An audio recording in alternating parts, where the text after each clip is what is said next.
We are kind of behind where we need to be, and we need to get caught up and get to the Constitution test next week.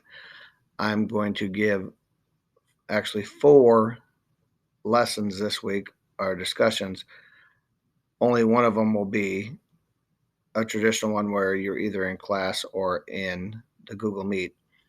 The rest of them, the other 3 on the 3 branches of government, you will do basically, you'll watch a YouTube video and you guys will fill out the notes as you do it.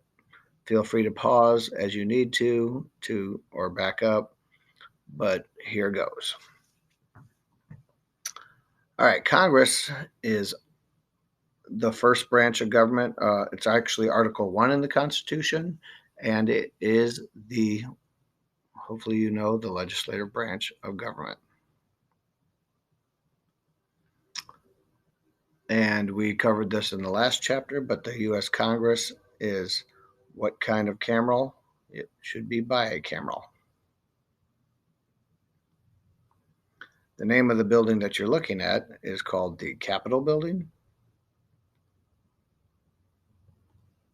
There's the front end of it. That's where they have the presidential inaugurations. You would have just seen that. The House of Representatives, representation is based on population. Remember, it's the lower house from the graphic organizer we did. This was the lower house, which was based on population. Basically, there are 435 representatives. That used to be for every 20,000 people, but if we did that now with 350 million people, we'd have way too many people. So they decided to cut it off at 435, and then what they do is if a state's population goes up, they get more. If your population goes down, you lose. Missouri hasn't lost any for a while, but basically states like California and Texas are growing so much that we lost some 20 years ago. So we used to have 10 representatives when I was in college, and now we're down to just 8. In the House of Representatives, Missouri has how many? I just told you that. 8. In the House of Representatives, you are elected for how many years? That would be 2. In the House of Representatives, they are elected every even year. So obviously, last year, 2020, was an even year. We had a representative election. We also had a presidential election. In the House of Representatives, the leader is called not president, but the Speaker of the House. Her name, because it's obviously a woman, is Nancy Pelosi. This is actually her second term as Speaker. She is the first woman to be Speaker, and as I just told you, this is her second tenure as Speaker. In the House of Representatives, representatives must be how old? They must be 25 years old.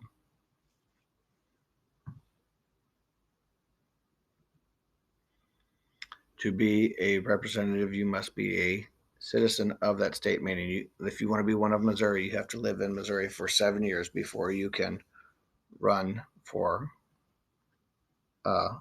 representative. And the House representative from Afton is Ann Wagner.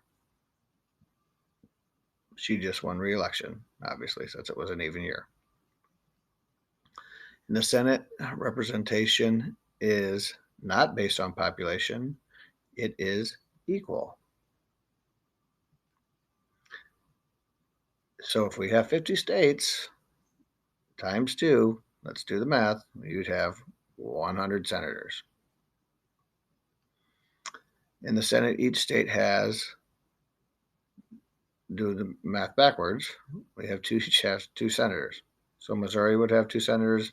California, which is the most populous state, would have 2 senators. We are all equal. Now, this is a weird one. In the Senate, you're elected for 6 years. In the Senate, they are elected every even year, but in groups of 33, 33, and 34. It is a continuous body. Now, this one's going to take a little bit of time to explain. Okay. In 2020, it was a group of 33 that were up for election. In 2018, the group of 34 was up. And so that means in 2022, another group of 33.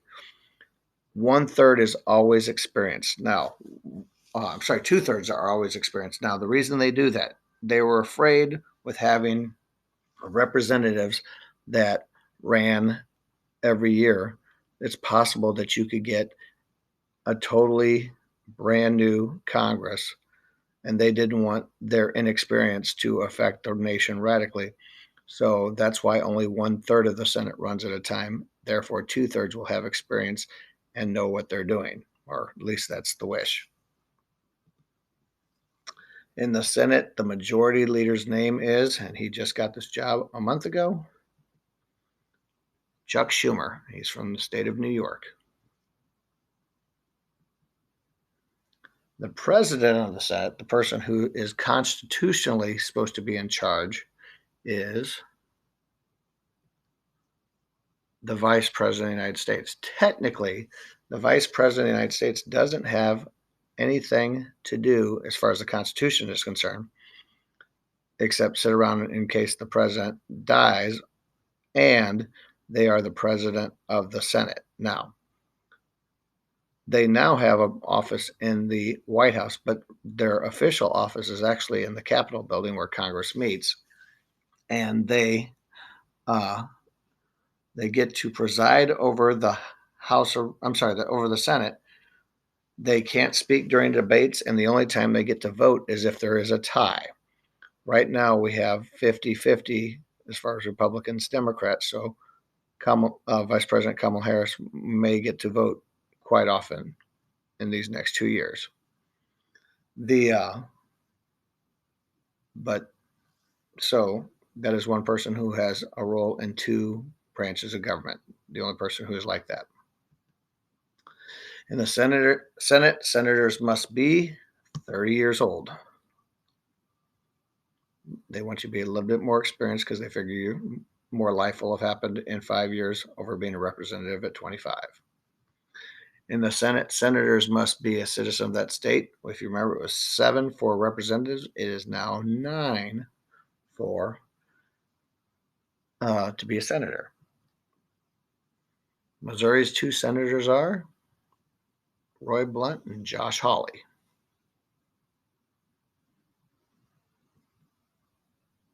I gotta go back to that. Kids last year thought that Roy Blunt kind of looked like Jim Carrey when he was the Grinch in The Grinch Stole Christmas. The president pro tempore, what this guy is the if the vice president or meaning the president of the Senate is not there, this is the person who is supposed to be in charge. Usually, the vice president won't come there unless he or she knows it's going to be a tie. If you believe the first vice president, John Adams, said that it was the most boring job ever created. So most of them spend all their time working at the White House with the president. So going back to what this is asking, the president pro tempore is the temporary president, meaning they're in charge when the president or / vice president is not there. And how do you get to become president pro tempore? Is the party that is in power right now? It would be the Democrats. It is the longest sitting senator that's there. The current president pro tempore is Patrick Leahy of Vermont. He has been in the Senate since 1975. Just to give you an idea of how long he's been there, I was 7 years old when he was elected. That's terrifying. Okay, there's just here some pictures of the Capitol. This is the other side that you saw from earlier. This is where the protesters were a month ago out in front and basically stormed. There against the front of the building where they swear the president in. Now, if you're looking at it over here, you've got the House of Representatives over here on the left, and over here on the right is where the Senate meets. This is the original building right up in here. The dome, it was only about right here. It wasn't very big. That's the House of Representatives. That is a State of the Union where both houses, the senators and the representatives, come in, and then the president will come up and speak. And up here at the little desk behind them, you'll see the vice president and the Speaker of the House sitting. This will be a unique State of the Union that's coming up because this will be the first time that two women are sitting back here. This room is called the Old Senate. It is where the Senate used to meet when the building was a lot smaller. It's now, you just go there for tours. They also will use it for meetings and such. But this statuary hall. This is where the old House of Representatives used to be. Now what they do in there, all 50 states each state gets to pick one statue to put in there of a famous person from that state. Again, here's another picture of the old Senate. There's another room like this that is where the Supreme Court used to meet. But when the building got a little bit more and more crowded, they they built a building across the street. That's where the Supreme Court is now.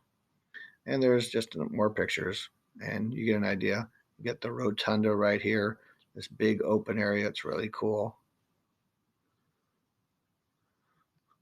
And just an idea. Okay, awesome. You only got 2 more of these to do. These notes should be pretty quick, pretty easy. Just want to make sure we cover it.